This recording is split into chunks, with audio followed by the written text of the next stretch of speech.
तनी मीठी मीठी मुस्की तुम्हारा तारा, टुक टुक ऐसे काहे निहार तारा।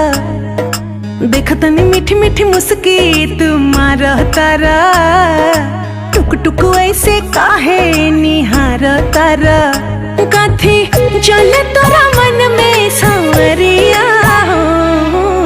हटे हटावले ना हटे नजरिया हो, जनमा रे जान हो मधुन कलर सरिया।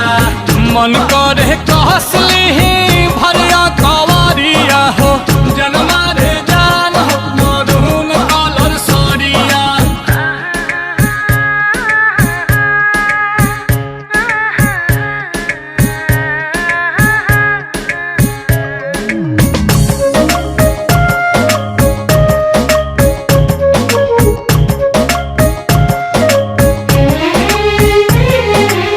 बिजली टूठा हो तारू दिलवा प हमारा हो, अपन डोलाई के कमरिया।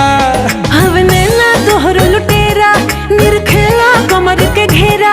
उठे अजब गजब के नासा, जनी ऐसे मतिया फेरा। सच हाँ के करेला मस्करिया हो, लागल बा फाल पिको लहरे झलरिया हो, जनमा रे जान हो मधुन कलर सरिया।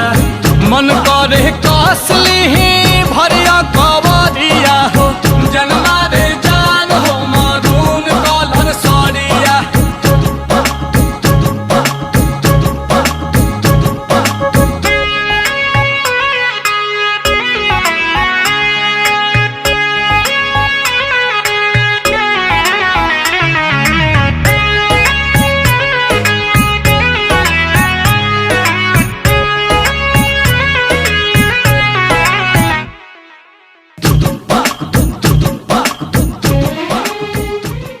हटे हटावले ना हटे नजरिया हो, जनमा रे जान हो मधुन कलर सरिया।